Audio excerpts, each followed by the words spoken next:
Կզրուցենք ազատամարտիկ Դավիթ Մկրտչյանի հետ, պարոն Մկրտչյան, այսօր նախագահի գործով առաջին դատական նիստն էր եւ դուք ինչպես միշտ այստեղ ներկա եք, անգամ որևէ հարց էր ծագել, հա Մանվել Գրիգորյանի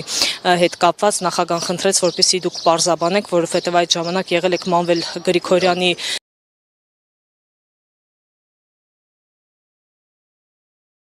կողքին ընդհանուր առմամբ այս դատական նիստին կուզեմ անդրադառնալ,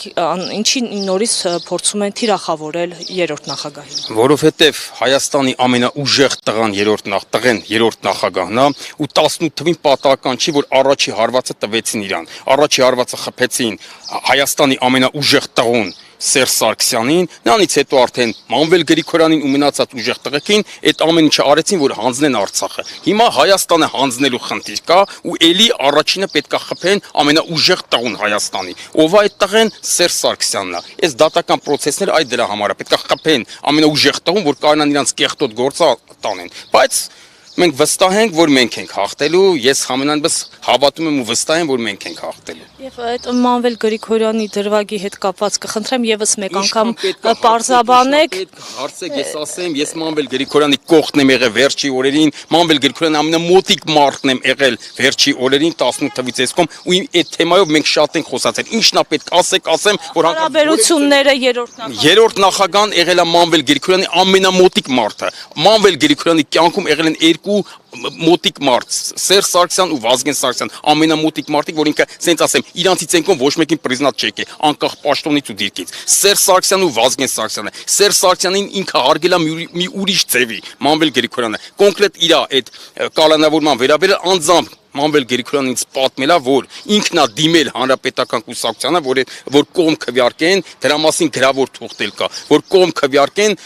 այդ իրան անձեռնմխելիությունից զրկելուն։ Ինքը անձամբ ինձ ասել է, ու ոչ մի նեղացված բան, մանավանդ Սերժ Սարգսյանի հանդեպ, տենց բան չի եղել։ Իրան առաջինը այցելել են, ու ինքն էլ ինձ միշտ պատմել է, գիտեմ էլ Շարմազանովը, Վարան Բաղդասարյանը ԿԿԲ-ի պատվալ, նրանց հետո էլի Շարմազանովը հարցազրույցներով, դաժե մի անգամ ես հեռախոսով գեներալի հետ խոսում, այդ վաղ էլ նստած էր գեներալը։ Ասեցի գեներալ ջան, Շարմազանովը ասում էր, որ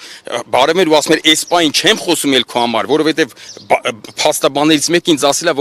որ խոսում եք ոնց որ վնաս եք տալ, էլի, դրա համար չեմ խոսում, եք ասենց հեռախոսով, Էդոն սենց արեց, Էդոն ինքը պաչես, Էդոն մեր աղբերն է, կասեց թող տղեկին բարևի։ Հասկանում եք, այս ամեն ինչը խոսում են դրա մասին, որ ինքը հանրապետական կուսակցությունից դեղացած չի եղել, հասկանում եք, ու հետո որ հելելելա էլի խոսացել ենք իր մասին, պատերազմի դաշտից միշտ կապի մեջ էր նախագահի հետ, միշտ Շուշիից զանգում էր նախագահի հետ խոսում էր, Շարմազանովի հետ վերջի օրը զանգեցին գեներալի վատանալու օրը, զանգեցին մի 2 ժամ Շարմազը քշերվա 1000-ներ, հələ ինձ էլ ասեց զանգենք, ասի ուշ չար ասեց, ինչ ուշ արամ ենք պատերազմի դաշտում ենք, Դավոյ ջան, զանգենք Շարմազանովի հետ էլ մինչև այդ դրանից առաջ նախագահի հետ էլ խոսած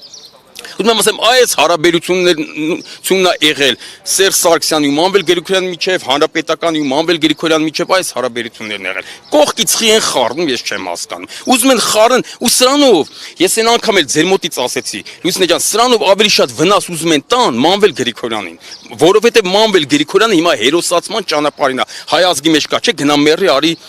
հա, սիրեմ։ Մահացել է արդեն ինքը հերոս է, Մանվել Գրիգորյանը բացառիկ հերոս է, բայց ժողովրդի աչքին ինքը հիմա է հերոսան, որտեղ մահացել արդեն։ Հիմա այս ամեն ինչը անելով սրանց նպատակն է, ասեցին Անին ա տվել այդ հարցը, ես Անին շատ եմ սիրում։ Անին շատ բոլոր հարցերին կպատասխանեմ, բայց Անին հանած էլի մինչև ես որ ուժերն են շահագրգռված որ հատած բզբզում են։ Այդ ուժերի նպատակը այն է, այդ ուժերի նպատակն է, որ հանրապետականին ու գեներալ Մանվելի ընտանիքին հագցնեն իրար, որպեսզի դե 1 կկպնեն, 2 կկպնեն, 3 կկպնեն, ստեղից էլ կսկսեն արձագանքել, չէ՞։ Այսինքն որպեսզի մի հատ ուժեղ լուրջ ուժ աշխատի Մանվել Գրիգորյանի դեմ ու Մանվել Գրիգորյանը չէ հերոսանա։ Այ իրանց նպատակը է դա, որովհետև իրանցքի գեներալի թաղմանը չեն եկել, պանիխիդային չեն եկել։ Հասկանու եք, այդ ուժերը ովքեր որ բզբզում են, ձեր ինչ գործնա, դուք ով եք վաբշե, ով եք դուք ինչ կապ ունեք գեներալ Մանվելի հետ, դուք ինչ կապ ունեք մտնեք Մանվելի ու Սերժ Սարգսյանի արանքը, որ իրանք եղել են իրար ամենամոտիկ մարդիկ։ Մանվել Գրիգորյանը մահացել է, բայց ես կամ ինքը ինձ ասել անից բաներ ու ես այն մարդն եմ, որ Մանվել Գրիգորյանը սմերտիկի նման եմ կռիվ տվել։ Ես գիտեմ ամեն ինչը, ինչա ասել այդ ժամանակ, ինչա մտածել նույնիսկ իր մեջ այդ ժամանակ Մանվել Գրիգորյանը թե Սերժ Սարգսյանի վերաբերյալ, թե հանրապետականների վերաբերյալ։ Դենց որ ինչ հարց կա, տվեք, ես սպառիչ պատասխան։ Անին շատ եմ սիրում, մի օր կասեմ, Անի ջան, արի գամ, ինչ հարց պետք է տուր, ես սա սպառիչ պատասխանները կտամ, Մանվել Գրիգորյանի անունից կտամ այդ պատասխանները։ Շնորհակալ եմ պարզաբանման համար։ Շնորհակալություն։ Լավ եղեք։ Շնորհակալություն։ Այսքանով ավարտում ենք մեր ուղիղ եթերը, նշեմ, որ գտնվում ենք Հայաստանի Հանրապետության հակակոռուպցիոն դատարանում, որտեղ տեղի էր ունենում Հայաստանի Հանրապետության 3-րդ նախագահ Սերժ Սարգսյանի գործով դատական նիստը, այսօր